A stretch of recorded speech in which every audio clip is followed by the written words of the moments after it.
My father died without leaving me anything. Then his lawyer asked why I hadn't collected the $2.4 million he left me. My father and I hadn't spoken properly in almost 4 years when he died. That sentence is still difficult for me to say. We weren't enemies. We just became strangers. After my parents divorced, my father remarried and moved to another state. His new wife, Victoria, slowly became the person who handled everything in his life. Whenever I called, she answered. Whenever I asked to speak to Dad, she said he was busy. Eventually, my calls became less frequent. Then one day, I stopped calling altogether. When Dad died, I received a short email from his lawyer. It said there would be no inheritance for me. I wasn't surprised. I didn't attend the funeral. I couldn't bring myself to stand beside a family that had spent years making me feel like an outsider. 3 months later, I received another call. This time, it was the lawyer. He sounded confused. "Can you come to my office?" I told him I didn't think there was anything left to discuss. He said, "There absolutely is." So I went. The first thing he did was slide a document across the desk. It was my father's will. My name was right there. I was the sole beneficiary of a trust worth $2.4 million. I stared at it. "I don't understand." The lawyer looked equally confused. "Neither do I. Victoria told me I wasn't in the will. She was wrong. She showed me a copy." The lawyer went silent. "That copy was not the final will." Then he opened another file. Inside were emails between Victoria and my father. The first one was dated 4 years earlier. My father had written, "I want her to have everything when I'm gone." Victoria had replied, "She doesn't deserve it." There were hundreds of emails. For years, Victoria had convinced my father that I didn't want anything from him. She told him I hated him.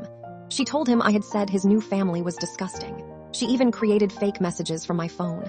My father believed them. That's why he stopped calling me. I started crying, all those years. I thought he had abandoned me. He thought I had abandoned him. And neither of us knew the truth. But then the lawyer showed me something else. A security video. It showed my father sitting in his office 2 weeks before his death.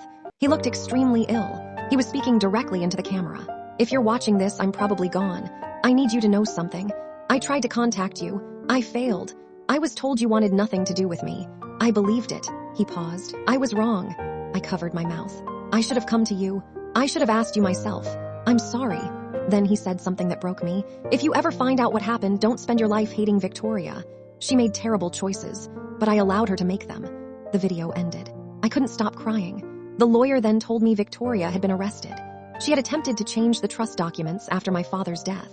She thought nobody would discover the original files. But my father had secretly given the lawyer instructions to keep everything in a secure archive. Victoria had been caught trying to access it. The trust was legally mine. But I didn't want the money, not at first. I wanted my father.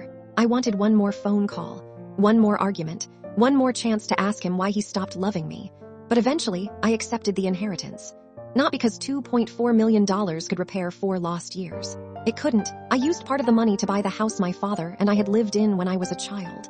I restored it exactly the way I remembered it. The old kitchen, the blue bedroom, the tiny garden where he taught me how to grow tomatoes. I kept one room untouched. His study. On the desk, I placed the final letter he had written to me. It said, "I spent years thinking you didn't need me anymore. The truth is, I needed you too." I wish he'd known that sooner. I wish I'd known he was waiting. Because sometimes the tragedy isn't that someone dies without leaving you anything. Sometimes the tragedy is discovering after they're gone that they left you everything. Except the one thing you actually wanted. More time. If you discovered after your parents' death that someone had spent years manipulating both of you into believing you didn't love each other, would you forgive them? Or would the lost years be impossible to forgive?